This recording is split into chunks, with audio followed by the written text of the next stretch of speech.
जय माता दी दोस्तों। निर्जला एकादशी का व्रत हर साल ज्येष्ठ माह के शुक्ल पक्ष की एकादशी तिथि को रखा जाता है।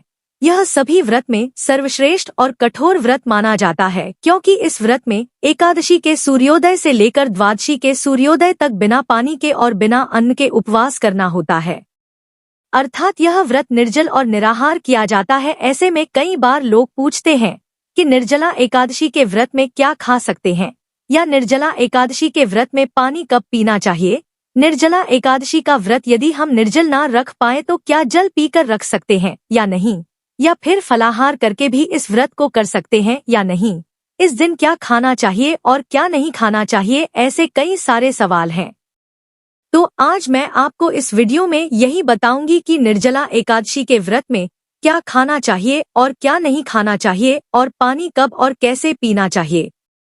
लेकिन वीडियो शुरू करने से पहले आपसे निवेदन है कि यदि वीडियो आपको थोड़ा सा भी अच्छा लगे तो कृपया एक बार लाइक अवश्य कर दीजिएगा, और मनोकामना पूर्ति के लिए कमेंट बॉक्स में अवश्य लिखिएगा जय श्री हरि या जय लक्ष्मी नारायण।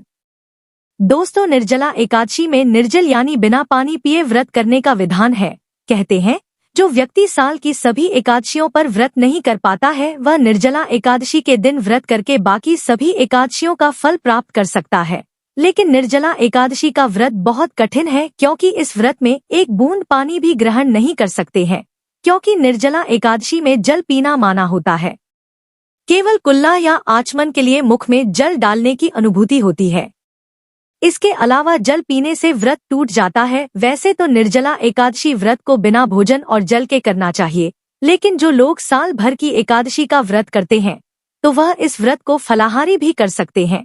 अगर आप निर्जल और निराहार व्रत करने में समर्थ नहीं है तो आप इस व्रत को जल पीकर या फिर फलाहार करके भी इस व्रत को पूरा कर सकते हैं और भगवान श्री हरि विष्णु जी की कृपा प्राप्त कर सकते हैं।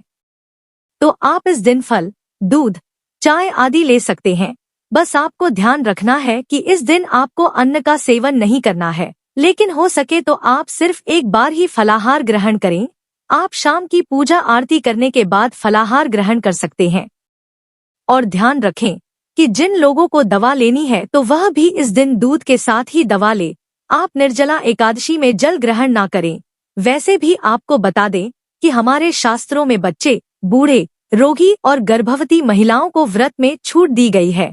आप जरूरत महसूस होने पर दूध, फल, दवा आदि लेकर अपना व्रत पूरा कर सकते हैं। दोस्तों, हिंदू धर्म में किसी भी पूजा पाठ व्रत को शुरू करने से पहले आचमन की प्रथा है। इसीलिए आप निर्जला एकादशी के दिन भी कुल्ला करके यानी आचमन करके मुख शुद्धि करके व्रत का संकल्प लें। इसमें कोई भी दोष नहीं लगेगा। आचमन का जल ग्रहण करने से व्रत कभी भी टूटा नहीं है। बस ध्यान रखें कि आपको ज्यादा पानी ग्रहण नहीं करना है, और ना ही गिलास से और ना ही बोतल से जल ग्रहण करना है। लेकिन जो जल आचमन का जल होता है, जो हम आचमनी से हाथ में लेकर पीते हैं, उस तरह से आप निर्जला एकादशी के दिन मुंह में पानी डाल सकते हैं, ताकि आपका गला ना सूखे। इसके अलावा एक बात बता दूं कि आप एकादशी के दिन सूर्योदय से पहले तक जल ग्रहण कर सकते हैं, या जरूरत महसूस होने पर फल वगैरह भी ले सकते हैं। बस आपको एकादशी के सूर्योदय के बाद जल ग्रहण नहीं करना चाहिए। इसके बाद आप द्वादशी के दिन सूर्योदय होने पर ही जल ग्रहण कर सकते हैं। दोस्तों, निर्जला एकादशी के व्रत का पारण आप जल के साथ तुलसी दल को निगल कर करें। यह सर्वोत्तम माना जाता है। चलिए अब बात करते हैं कि एकादशी व्रत में क्या खाना चाहिए और क्या नहीं, ताकि आपका व्रत खंडित ना हो। दोस्तों, एकादशी का व्रत रखने वालों को कुछ चीजों का विशेष ध्यान रखना चाहिए। इस दिन किसी भी हाल में दूसरे का दिया हुआ भोजन नहीं करना चाहिए।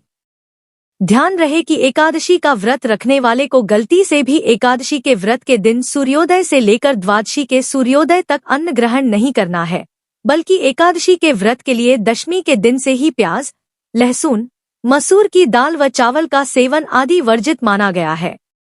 दशमी एकादशी और इसके बाद द्वादशी के दिन भी प्याज, लहसुन, मसूर, उड़द, चने की दाल और कुंदरू का सेवन नहीं करना चाहिए। इसके साथ ही शहद का सेवन भी इन दिनों वर्जित माना गया है। दोस्तों, एकादशी के दिन सेम की फली का सेवन नहीं करना चाहिए। इस दिन पान का सेवन भी वर्जित है। इसके अलावा एकादशी में मूली, गाजर, शलजम भी नहीं खाने चाहिए। व्रत में कोल्ड ड्रिंक, तला भुना हुआ भोजन, आइसक्रीम, डिब्बे वाले पैक्ड आइटम या पैक्ड फलों के जूस आदि भी नहीं लेने चाहिए। मार्केट में उपलब्ध मिठाइयां भी आपको इस व्रत में नहीं खानी चाहिए। वैसे तो निराहार रहकर ही निर्जला एकादशी का व्रत करें। अगर आप समर्थ नहीं है तो एक बार फलाहारी भोजन भी कर सकते हैं। आप फल, घर में निकाला गया जूस, दूध का सेवन कर सकते हैं। फलों में केला, सेब, आम, खरबूजा, अंगूर आदि खा सकते हैं।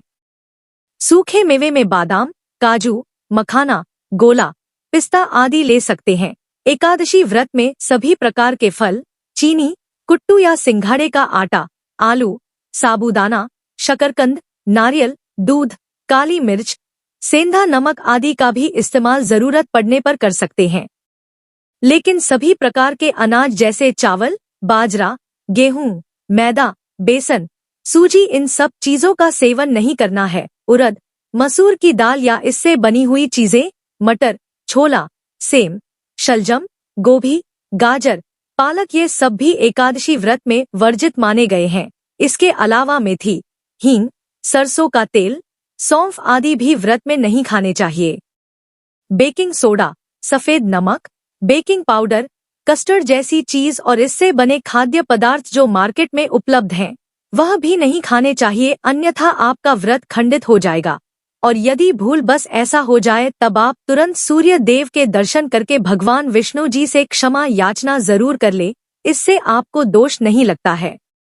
तो दोस्तों, यह जानकारी आपको अच्छी लगी तो कमेंट में जय श्री हरि या जय लक्ष्मी नारायण जरूर लिखें। वीडियो थोड़ा भी अच्छा लगा हो तो कृपया वीडियो को लाइक अवश्य करें, शेयर करें और साथ ही साथ हमारे चैनल को सब्सक्राइब करें। धन्यवाद।